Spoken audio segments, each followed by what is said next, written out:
Hey everybody, ModelMan here, and what I'm doing right now is contemplating the paint job on the 350 Refit Destroyer.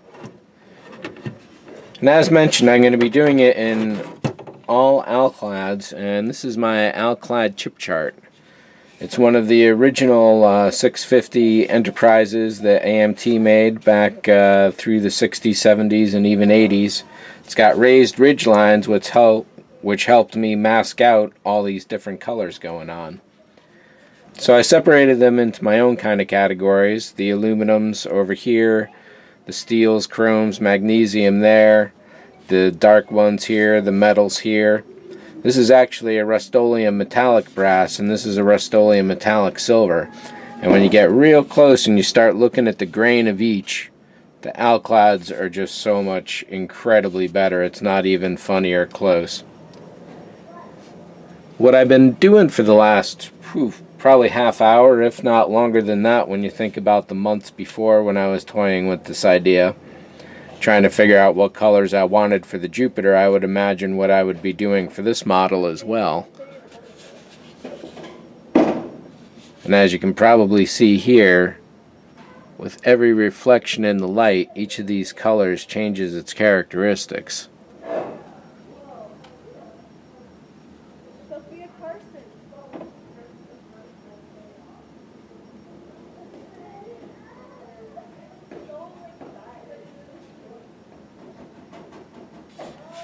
So, what I've been doing and considering and trying to figure out is where I want to map all the individual colors.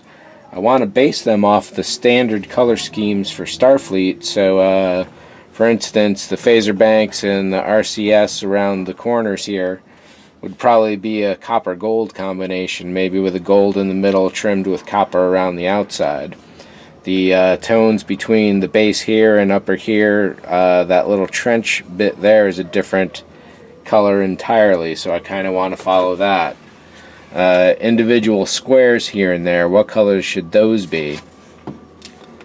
Most of all, what I want to do, that I am very sure of, is doing alternate checkerboard patterns of 2, if not 3 colors, and my primary meanderings here have been completely about what 2 tones would offset each other nice. And what I'm looking towards is the duraluminum 102 and the 106 white aluminum.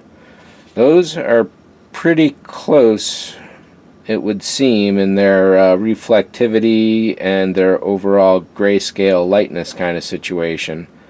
I don't want anything too contrasting, but I do want subtle yet distinctly different colors. The white aluminum and normal aluminum might even be a little closer, but I wouldn't put those two together. They're too similar next to each other.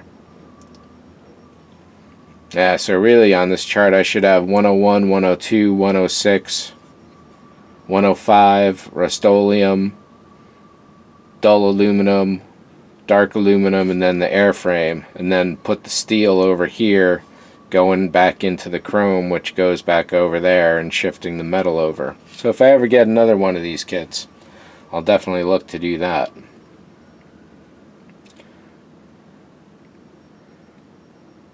Then of course it also comes down to what do I have over here. I know the dark aluminum I want to use on my Jupiter too, which is sitting right here, and I've got 2 jars of that ready. I don't have any, because of the spontaneous nature of the way that I picked this model up, I don't have anything prepared for it, so I gotta conserve and maximize what I'm going to do with it. And part of that is also figuring out the order of operations, what's going to be the easiest way to paint this entire thing, because this is one big pizza pie going on right here. So what I'm thinking is smallest to largest. So phaser banks, RCS, these little squares here, mask those off first, nice and simple. Then get up into individual panels where I'm doing the checkerboard.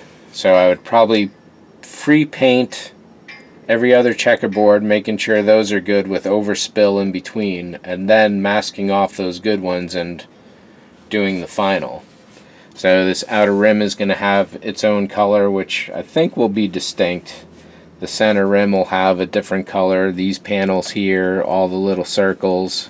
I don't quite know what I'd want to do with the impulse deck yet. Down here it's a little simpler. There are a lot fewer panels to worry about, so I may even start with this. We'll see.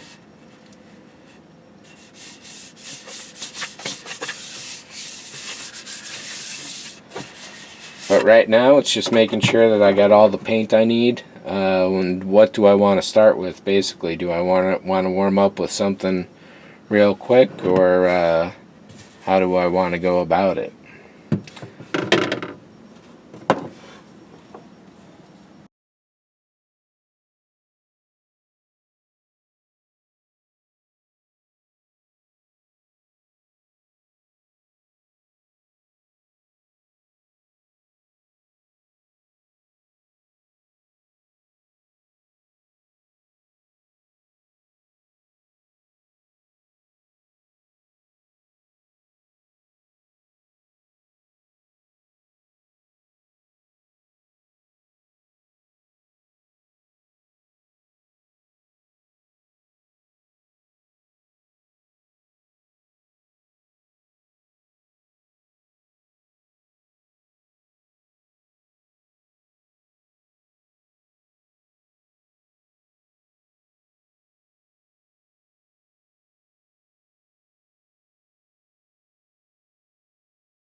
Well, this is definitely an interesting look so far. Essentially what I'm going to be doing is double masking things. So I've got a clean edge on the inside of this. Now I got to mask off that central band and I'll get a clean edge on the outside. Same goes for these guys here. I just want the tiniest bit of copper surrounding the gold, so that'll come down to the next masking pass. Same for the phasers as well. Got a little work to do in there, and I think something like that is going to look really nice once there's silver around it.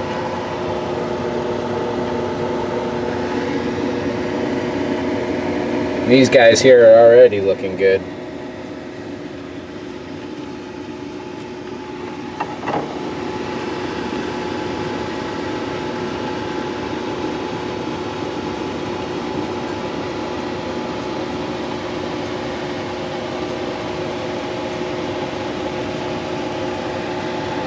Oh, this thing is gonna shine.